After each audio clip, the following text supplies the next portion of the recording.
Hi friends, मैं हूं शुभाक्षी और आशा करती हूँ आप सब स्वस्थ और प्रसन्न होंगे। आज की हमारी वीडियो है, आपने जैसा कि थंबनेल में देखा होगा कि it is about your interview. आज की वीडियो में हम आपकी पर्सनालिटी के ऊपर बात करेंगे और ये समझने की कोशिश करेंगे कि हमारी पर्सनालिटी के अंदर ऐसी क्या क्या चीज़ें हैं। पहले तो हमें अपनी पर्सनालिटी को जानना है कि हाउ आवर पर्सनालिटी इज़। उसके बाद हमें ये जानना है कि हम कौन सी ऐसी छोटी चीज़ें कर सकते हैं, चेंजेस ला सकते हैं हमारी डे टू डे लाइफ में, जो हमारे पर्सनल लाइफ, प्रोफेशनल लाइफ और इंटरव्यूज में काम आए। तो मुझे ऐसा लगता है कि आप में हम सभी ने कहीं ना कहीं कभी ना कभी किसी फेज ऑफ आवर लाइफ में ऐसा फील किया होगा कि हम इतना हार्ड वर्क करते हैं, हम सारी चीज़ें करते हैं, बट दूसरे में या सामने वाले में या हमारे कॉम्पिटिटर में कुछ वो एक अलग से एक्स फैक्टर होता है जिसकी वजह से जो एप्रिसिएशन होता है वो हमें ना मिल के किसी और को मिल जाता है। फिर हम सोचते हैं कि यार हम कहाँ पीछे रह गए, हमने इतना हार्ड वर्क किया, हमने इतनी सारी मेहनत की और फिर भी हम वो एप्रिसिएशन नहीं मिल पा रहे हैं। फिर हम सोचते हैं कि हमारे अंदर ही कोई ना कोई कमी है या क्या है, बट हम समझ नहीं पाते हैं कि एग्जैक्टली व्हाट इज हैपनिंग या हमें क्या चीज़ बदलने की ज़रूरत है।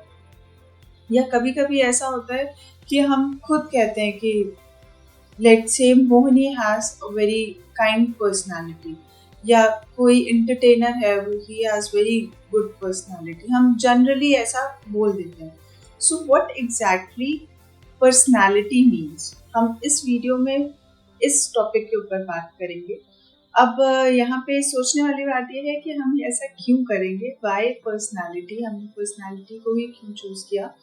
तो जैसे कि हमारी पास्ट वीडियोस में हम अभी बहुत सारे रिजल्ट्स आए हुए हैं, IOCL का रिजल्ट आया है, PGCIL का रिजल्ट आया है, सब गेट के थ्रू सेलेक्ट हो रहे हैं, कहीं कहीं पे इंटरव्यूज होते हैं, GDs होते हैं। तो ये एक ऐसी चीज़ है जो आपको इंटरव्यू में तो हेल्प करेंगी ही करेंगी, साथ में आपकी अदर लाइक आफ्टर सिलेक्शन भी ये चीज़ें ऐसी होती हैं, ये चेंजेस अगर आप करेंगे अपनी डेली लाइफ में, अपनी लाइफ स्टाइल में, तो ये चेंजेस आपके फॉर लाइफ टाइम आपके साथ रहने वाले हैं। तो ये टॉपिक सबके लिए, जिन्होंने सेलेक्ट हुए, जिन्होंने अच्छी रैंक लाई है और किसी PSU के साथ अटैच्ड होने का सोच रहे हैं, उनके लिए तो अच्छी अपॉर्चुनिटीज है ही, और साथ में जिनका नहीं हुआ है बाय एनी चांस, उनके लिए भी है कि वो नेक्स्ट ईयर अच्छे से करें और उन मतलब अच्छे से जब उनकी रैंक आ जाए तो उनको इंटरव्यू या GD की वजह से बैक फुट पे नहीं आना चाहिए, उनको भी हेल्प करेगा। और हमारी लाइफ में तो ये चीज़ हेल्प करती ही है। तो चलिए अंडरस्टैंड करते हैं कि पर्सनालिटी होती क्या है। सो पर्सनालिटी बेसिकली एक इंसान का जो बिहेवियर होता है, कॉग्निटिव बिहेवियर, इनकॉग्निटिव बिहेवियर, उसके इमोशनल पैटर्न्स, उसकी जो एक्सपीरियंसेस हैं, उसकी जो फीलिंग्स हैं, उसका जो एटमॉस्फेयर है उसके चारों तरफ, इन सारी चीज़ों का अमेलगमेशन जो होता है वो एक इंसान की पर्सनालिटी को डिस्क्राइब करता है। कोई इंसान बहुत नेगेटिव एटमॉस्फेयर में है तो उसकी पर्सनालिटी कहीं ना कहीं दिखेगी कि उसमें ये नेगेटिव एस्पेक्ट्स हैं। या कई कुछ कुछ लोग होते हैं जो बहुत एक डिल्यूजन वाली दुनिया में रहते हैं, इल्यूजन्स, फुल ऑफ इल्यूजन्स या फेरी टेल वाली चीज़ें, तो उनकी पर्सनालिटी में वो चीज़ें दिखती हैं कि इनमें कुछ ना कुछ तो एक सुपरफिशियल चीज़ें हैं। तो ये सारी चीज़ें हमारी पर्सनालिटी में आ जाती हैं। इसीलिए कुछ कुछ कोट्स भी हैं कि your tribe and your vibe attract your tribe. तो आपकी जैसी वाइब्स होती हैं आपकी वैसी ट्राइब होते हैं। या फिर संगति का असर, हमारे साथ के जितने हमारे पीयर ग्रुप हैं या जितनी हमारी संगति है, उसका असर कहीं ना कहीं हमारी पर्सनालिटी पे भी दिखता है। तो अगर हम डेफिनेशन की बात करें तो personality is basically different quality of a persons character that makes him और हर डिफरेंट फ्रॉम अदर्स। दूसरे लोगों से डिफरेंट बनाता है, कोई क्वालिटी ऐसी होती है कि भाई वो बाकी लोगों से अलग है, तो ये हम पर्सनालिटी में दिखता है। अब ये जो पर्सनालिटी होती है इसमें बहुत सारी चीज़ें होती हैं, साइकोलॉजिकल फैक्टर्स भी होते हैं, लोग इवन इसका असेसमेंट भी कराते हैं अपनी, जैसे बहुत सारे लोग ऐसे होते हैं जो अपने पर्सनालिटी का असेसमेंट कराते हैं और उसके थ्रू अपनी लाइफ, अपना करियर उस पर्सनालिटी के बेसिस पे चूज करते हैं कि हमारी ऐसी पर्सनालिटी और हमें इस टाइप का करियर चूज करना चाहिए। अब पर्सनालिटी में इंटरव्यू में क्या होता है कि आपका जो इंटरव्यू पैनल होता है वहाँ पे बहुत सारे बहुत सारे नहीं, साइकोलॉजिस्ट बैठे रहते हैं या जो पैनलिस्ट होते हैं उनमें कहीं ना कहीं ये टेंडेंसी होती है कि वो आपका पर्सनालिटी देख लें, समझ लें कि आपकी पर्सनालिटी कैसी है। तो ये सारी चीज़ें आप 15-20 दिन में, 10 दिन में नहीं सीख सकते कि जब आपका रिजल्ट आया आप उसके 10 दिन बाद से आपने सोचा कि मैं स्टार्ट करूँगा और अब मेरी पर्सनालिटी ठीक हो जाएगी, या मैं अपनी वीकनेसेस पे काम कर लूँगा, या मैं अपनी स्ट्रेंथ को और एम्पावर कर लूँगा। तो ऐसी चीज़ें नहीं होती। इन चीज़ों पे हमें स्टार्टिंग से वर्क करते रहना चाहिए, डे 1 से, जब से हम सोचें या हम जब से एक एस्पिरेंट बनने का ट्राई करें, उसी टाइम से हमें समझ लेना चाहिए कि हमें अपनी पर्सनालिटी पे कॉन्स्टेंटली वर्क करना है, जिससे हमें बाद में ज़्यादा मेहनत ना करनी पड़े और हमारी पर्सनालिटी उस हिसाब से मोल्ड होती रहे। तो बेसिकली अगर हम देखें तो पर्सनालिटी के जो फैक्टर्स होते हैं वो 5 तरीके के होते हैं। हमारी पर्सनालिटी 5 तरीके के फैक्टर्स से मिलके बनी होती है या हम उसको जज कर सकते हैं। तो 5 पर्सनालिटी के फैक्टर्स होते हैं: openness, consciousness, extraversion, agreeableness and neuroticism. इन 5 बेसिस पे हम किसी भी पर्सन की पर्सनालिटी चेक कर सकते हैं और समझ सकते हैं या बता सकते हैं कि उसमें ये कमी है, यहाँ पे वो लैग बिहाइंड कर रहा है, यहाँ पे इम्प्रूवमेंट हो सकता है। तो इनकी डेफिनेशंस पे तो हम नहीं जाएंगे क्योंकि वो कुछ उतना मतलब नहीं है, बट हम ये देखेंगे कि ये इम्पोर्टेंट क्यों है। पर्सनालिटी असेसमेंट क्यों इम्पोर्टेंट है? क्योंकि हमारी स्ट्रेंथ, हमारी वीकनेसेस, हमारी जो प्रेफरेंसेस हैं, हमें वो जानने की ज़रूरत होती है। क्यों ज़रूरत होती है? अगर हमें हमारी स्ट्रेंथ्स, वीकनेसेस, प्रेफरेंसेस, ये सारी चीज़ें पता होंगी तो हम अकॉर्डिंगली उस पर काम कर सकते हैं। अगर हमको हमारी स्ट्रेंथ पता है तो हम अपनी स्ट्रेंथ से और अच्छी चीज़ें कर सकते हैं, या हमें अगर हमारी वीकनेस पता है तो हम उस पर वर्क अपॉन कर सकते हैं जिससे वो हमारी वीकनेस ना रहे। तो ये हमें जानना बहुत ज़रूरी है। अब लास्ट में होता ये कि आप कोई इंसान, किसी को, कोई स्टूडेंट है, उसको इंटरव्यू देने जाना है अगले 10 दिन में, वो बोलते हैं कि 5 वीकनेसेस एंड 5 स्ट्रेंथ्स बता दीजिए, क्योंकि मैंने मॉक इंटरव्यू में देखा है कि ये आंसर्स क्वेश्चंस पूछे जाते हैं। तो हम उसको बताने को तो बता दें कि I am very kind, very hard working and can handle pressure very well, ये सारी स्ट्रेंथ्स हम बता सकते हैं। बट एक इंसान की जो चीज़ें होती हैं वो पता चल जाती हैं इंटरव्यू पैनलिस्ट को कि यहाँ पे कहीं ना कहीं लूप होल है।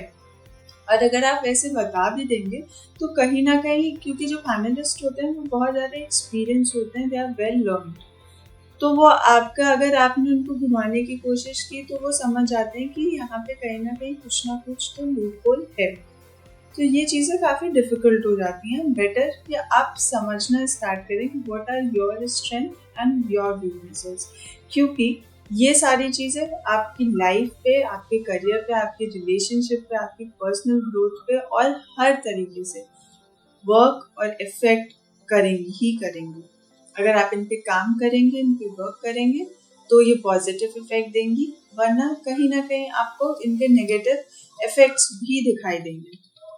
अब फॉर एग्जाम्पल हम सोचते हैं, अगर हमने सोचा अंबानी जी के बारे में तो हमें एक डिफरेंट इमेज, डिफरेंट पर्सनालिटी नजर आती है, और वहीं पे अगर हमने रतन टाटा जी के बारे में सोचा तो एक हमें डिफरेंट पर्सनालिटी, एक डिफरेंट इमेज बन के आती है हमारे दिमाग में। क्यों? Because they both have different personalities.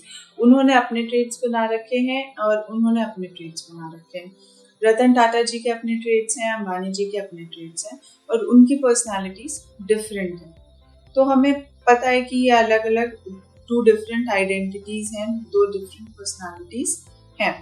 तो ऐसे ही हम डिस्टिंग्विश रहें, ऐसा नहीं हो कि हम भीड़ का ही हिस्सा बन जाएं, जैसे बाकी सारे लोग हैं वैसे ही हम बन जाए। कोई एक एक्स इंसान है तो उस एक्स इंसान की अलग से आइडेंटिटी होनी चाहिए, या हमारे ऑनरेबल प्राइम मिनिस्टर की अगर हम बात करें तो he has a very charming personality, charismatic personality. तो अगर हम ऐसी बात करेंगे तो वो उन्होंने कुछ तो उनकी पर्सनालिटी होगी तभी उन्होंने ऐसा काम किया, या उनके लिए लोग ऐसा बोलते हैं कि he has a very charismatic personality. या ऋतिक रोशन की बात करें तो ऋतिक रोशन जी भी, उनकी भी काफ़ी अच्छी, उन्होंने फिजिक के ऊपर मेहनत किया तो उन्होंने एक अपनी वैसी पर्सनालिटी बनाई। तो basically you need to work upon your personality, और अपने आप को जानने के लिए आपको थोड़ी सी चेंजेस एंड थोड़ी सी मेहनत करनी पड़ेगी। अब इससे अगर हम आगे बढ़ते हैं तो हम देखते हैं कि कुछ लोगों में कुछ डिसऑर्डर्स भी होते हैं, बट उनको पता नहीं होता है कि उनके अंदर वो डिसऑर्डर्स हैं। और अगर उनसे कह दिया जाए कि आपके अंदर डिसऑर्डर्स हैं तो वो मानने को नहीं तैयार होते। क्यों? क्योंकि हमने अपनी डे टू डे लाइफ में इन डिसऑर्डर्स को इतना एक्सेप्ट कर लिया है कि हम उसको डिसऑर्डर में मानते ही नहीं है। लेट्स से फॉर एग्जाम्पल, बहुत सारे लोगों ने, आप लोगों ने भी सुना होगा कि बहुत सारे लोग ऐसे कहते हैं कि मैं तो बहुत स्ट्रेट फॉरवर्ड हूँ, मैं नहीं चेंज, मैं तो ऐसे ही बोल देता हूँ, मैं बहुत स्ट्रेट फॉरवर्ड हूँ, मैं अपफ्रंटली बोल देता हूँ। तो क्या आपको लगता है कि ये चीज़ सही है? This is a kind of disorder. अगर आप किसी को स्ट्रेट फॉरवर्डली कुछ बोल के हर्ट कर रहे हो 5-6 लोगों को, this is not a very good thing, it is a kind of disorder. अगर कोई भी इंसान आपकी वजह से दुखी, अब ऐसा हम ये भी नहीं कह सकते कि एक टीचर ने एक स्टूडेंट से उसकी मिस्टेक्स बता दी तो वो उनका डिसऑर्डर है, but straightforwardness as in for hurting someone, this is a kind of disorder. और ये कहने का मतलब क्या है कि मैंने पहले ही डिस्क्लेमर दे दिया कि मैं स्ट्रेट फॉरवर्ड हूँ, मुझे तुम्हें बुरा लग रहा है तो वो तुम्हारी जिम्मेदारी है, मैं उसमें कुछ नहीं कर सकता। या अगर कोई एग्रेसिव इंसान है तो बोल देता है मैं बहुत एग्रेसिव हूँ, तो this is not a thing to be proud of. आपको काम करना पड़ेगा। अगर कोई इंसान एग्रेसिव है तो उसको अपनी एग्रेसिवनेस पे काम करना पड़ेगा। आप हर चीज को जस्टिफाई नहीं कर सकते just because you are a aggressive person, you have an aggressive personality. आप उस बेसिस पे अपनी चीज़ों को जस्टिफाई नहीं किया जा सकता। तो दीज आर द डिसऑर्डर्स। बहुत लोगों को डिसऑर्डर होता है कि वो ट्रस्ट नहीं कर पाते, लोगों पे ट्रस्ट नहीं कर पाते। क्यों? उसका रीजन आपके पास्ट में, बिकॉज कहीं पे आपका ट्रस्ट ब्रेक हुआ होगा या कुछ ऐसा पास्ट में इंस्टेंसेस हुए होंगे, तभी आप ट्रस्ट नहीं कर पाते लोगों को। तो वो धीरे धीरे एक इंसान के, अगर ये काफी टाइम तक चलता रहा और इसमें इम्प्रूवमेंट नहीं हुआ, तो ये एक पर्सनालिटी में बिल्डअप हो जाता है, आपकी पर्सनालिटी में हो जाता है। कुछ लोगों के पास ऐसा होता है कि वह फ्लैट इमोशंस होते हैं, कुछ भी हैप्पी चीज हुई, सैड चीज हुई, कोई इमोशंस नहीं, दे आर जस्ट प्लेन, कि हमें कोई फर्क नहीं पड़ता है, जस्ट नॉर्मल। ये सारी चीजें आपकी पर्सनालिटी में, देखा जाए तो बहुत छोटी छोटी चीजें, बट ये आपकी पर्सनालिटी को बिल्ड करने के लिए बहुत काम की चीजें होती हैं और इनसे बहुत इफेक्ट भी पड़ता है हमारी पर्सनालिटी पे। तो अब जो सवाल है यहाँ पे वो ये है कि इतनी सारी जो प्रॉब्लम्स हैं या इतनी सारी जो चीजें अभी हमने डिस्कस की, क्या इनका कोई सोल्यूशन है? किसी तरीके से हम इसको ठीक कर सकते हैं? तो yes, it has a solution and every problem has a solution. Personality कुछ ऐसी चीजें होती हैं हमारे अंदर जो हम इनबॉर्न होते हैं, हम उन चीजों को लेके ही, कोई इंसान लंबा है या छोटा है या कैसा भी है, हमारे फेस जैसा बना हुआ है, हम उसको चेंजेस नहीं कर सकते, उसमें हम कोई चेंज नहीं कर सकते जनरली, यूजुअली। बट हमारे ट्रेट्स जो होते हैं, कुछ चीजें ऐसी होती हैं जो हम चेंज कर सकते हैं, and if the changes for good then changes are good, तो हमें वो चेंजेस करने चाहिए। बहुत सारी चीजें हम बहुत तरीके से हम चेंज कर सकते हैं, तो हमें चिंता करने की कोई ज़रूरत नहीं है। हम कम्युनिकेशन के थ्रू अपने आप को जान के बहुत सारी तरीक़ों से अपने पर्सनालिटी में चेंजेस ला सकते हैं। क्योंकि आज का सेशन मैंने बेसिकली पर्सनालिटी के ऊपर ही रखा था कि हम अपनी पर्सनालिटी को जाने, हम ये जाने कि पर्सनालिटी होती क्या है, तो आज मैं सिर्फ आपसे पर्सनालिटी के बारे में मैंने आपसे डिस्कस किया, और इस पर्सनालिटी डेवलपमेंट की सीरीज़ में मैं आगे और वीडियोस बनाऊंगी जिसमें बहुत सारी चीज़ें होंगी। हम अपनी कम्युनिकेशन कैसे इम्प्रूव करें, हम खुद को कैसे जानें, हम और लाइफस्टाइल में छोटे छोटे चेंजेस लाके कैसे बेटर कर सकते हैं अपनी पर्सनालिटी को, वो सारी चीज़ें डिस्कस करूंगी। अगर आपने चैनल सब्सक्राइब नहीं किया है तो प्लीज़ सब्सक्राइब करें, because this series will be very useful for you, I'm sure. So please subscribe. and और अगर आपके मन में या आपके लाइफ में कभी भी कुछ भी ऐसे इंस्टेंसेस हुए हो जहाँ पे आपको लगा हो कि कुछ तो गड़बड़ है या कुछ तो आपकी पर्सनालिटी में चेंज लाना चाहिए, या कॉन्फिडेंस में कभी कमी, या कोई भी ऐसा इंस्टेंसेस जो आपको लगता है कि आपको शेयर करना चाहिए और साथ में आपको ये भी लगता है कि उसमें इम्प्रूवमेंट की ज़रूरत है, तो प्लीज़ कमेंट बॉक्स में मेंशन करिए। या फिर आप जिस स्पेसिफिक टॉपिक पे चाहते हैं जिसको आपको लगता है कि मुझे एड्रेस करना चाहिए, तो वो आप प्लीज़ कमेंट बॉक्स में मेंशन करिए, जिससे मैं नेक्स्ट वीडियो उसके ऊपर ही बनाऊं। And till then, be healthy, be safe, thank you.